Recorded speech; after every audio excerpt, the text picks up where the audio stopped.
Last week I was reading a book that Yonael suggested, Unreasonable Hospitality. There's a lot of interesting topics that book raised. But more importantly, Yonael is now the general manager, or you're running as the CEO. Operations director. Operations don't director. Get me fired. Don't get me fired. Yeah, I had a conversation with Tadios, his father, and the founder of Kuriftus Resorts and Spa, which is an amazing establishment. Congratulations on this long years of perfect services in hospitality. But I was just browsing through the book, and I was thinking, what is the mystery for the longevity of Kuriftus Resorts? Because there are resorts or hotels that open up here and there. But like sustaining, and especially during COVID, I actually had a conversation with him as well. We were Zooming, we did not have this in-person contact. But what is, the reason behind the longevity for Kuriftus? I guess, my father, he brought it to such a high standard back in the day. And then, of course, COVID came in, and then things dipped. There was no occupancy, we had no business. Yeah. And then I was inside the Ntoto Park for 9 months with him working on this project. And then when it came back, the business was starting to boom a little bit. Everybody was focused on domestic tourism. And then we kind of had to start running again. And then we had to rebuild. And what we realized is that Kuriftus is mainly focused on this Kaizen approach, on incremental improvement. So we really had to figure out what was our foundation, kind of refocus on our values, get all the directors' roles filled up again, because we have a corporate team that handles the standards and the more operational detail per department. For example, food and beverage director, rooms division director. After that happened, we kept on consolidating and really focusing. We have our monthly meetings, monthly inspections. We take every single guest feedback very seriously. Without feedback, we would be nothing at this point. It comes through word of mouth, somebody calling me and yelling at me saying, how could this happen? It could be from social media, TripAdvisor. So we take feedback very seriously, and then this has helped us to keep on moving forward, because you know what your faults are on a daily basis. So you see the gaps as you're doing periodic assessments or evaluations. You will get to see what's working, what's not, and then try to formulate it in a better manner. I agree. So taking risks in hospitality, and by the way, the regions and the spaces you guys pick are just insane. That's what I mean, because what is that, the confidence that comes with Tadios and you and your entire team, by the way, is very different. What is your reasoning behind scaling up? As you told me incremental, but how do you take that much confidence and say we're going to conquer this? I guess maybe the riskiest project that everybody was probably thinking about is the African village. So this project, I think the idea came when I was might have been in college, and then my father already secured the land, and then he's been working on this project for years. And the location at the time, there was not much, just he saw a view of Addis Ababa, like a 360-degree view, and he said, I have to build something here. He's really been thinking about Pan-Africanism, how can we push this theme? So he said, why don't we put one villa for every single African country? So as a result, that concept came from there. So at the time, a lot of people, because of security risks and issues, they didn't have much confidence in the project. But regardless of that, my father really doesn't care. I know. When it comes to risk, he goes straight at it. So we said we need to really just bunker down on what is our theme, what is our core concept, how are we going to drive people to come there? Because there's hotels opening up left and right, resorts opening up left and right, cafes, restaurants. Our market is being diluted.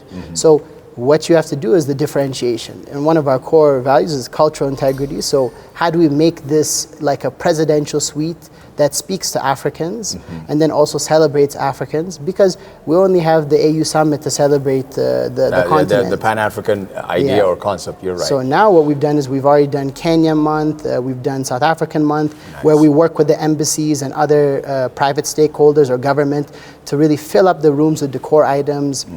On top of that, we bring in a chef from their country.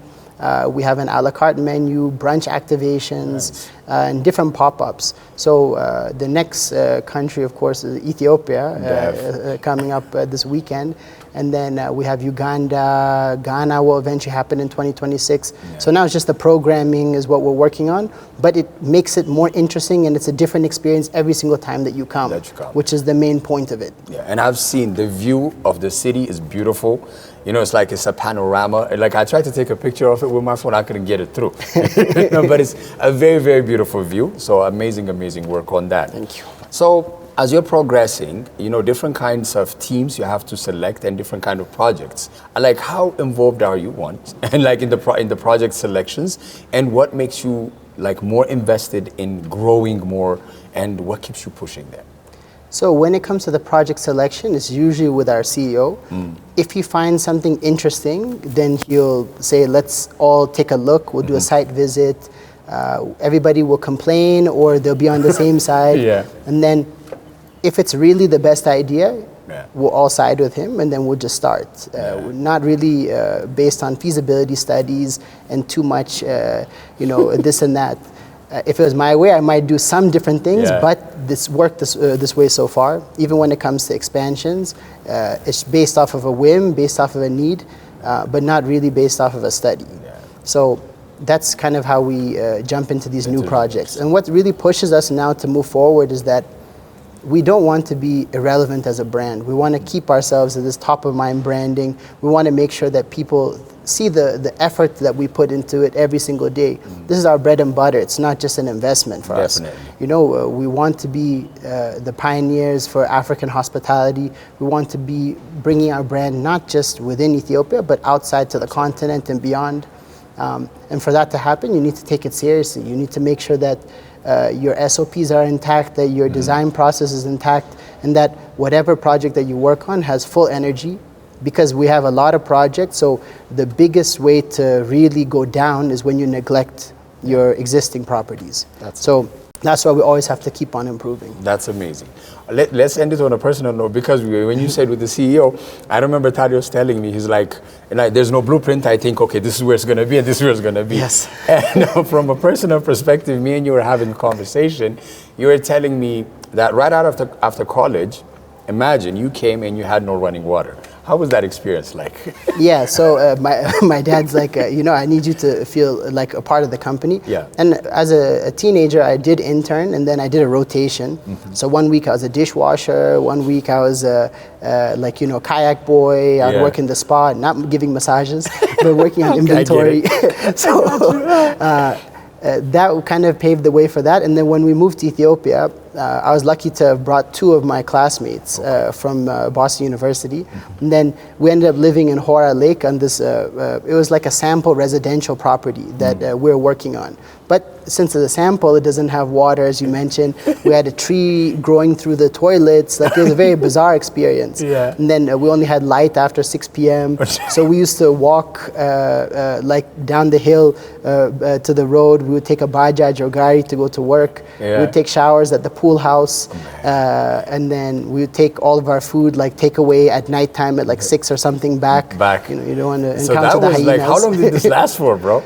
It was about like 6 months, and then the last straw was that they found a gigantic snake in my room.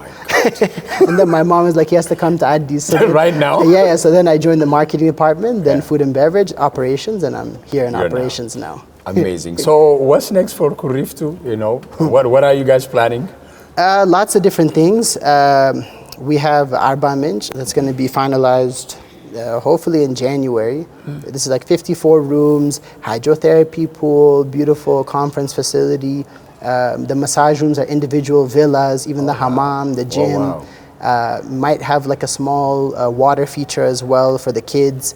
And then virtual golf is going to be there as well. Amazing. We want to really push it to the next level, and we have also 2 restaurants. So that's going to be more of a high-end property that we want to contribute to that area. Yeah, and Arba Minch is a very beautiful scenery. Oh, yeah, and the competition is amazing there, and the business flow is amazing. Even to go there, it takes like a week to book a flight. Right. So the demand is already there, so it's perfect for us. Outside of that, we're working on a project in Samara that's like 64 rooms, and then Awash, we're expanding. We'll probably reopen the 10 rooms very soon, but we're adding another 32 rooms, each with their own swimming pool. Same thing with Arba Minch as well.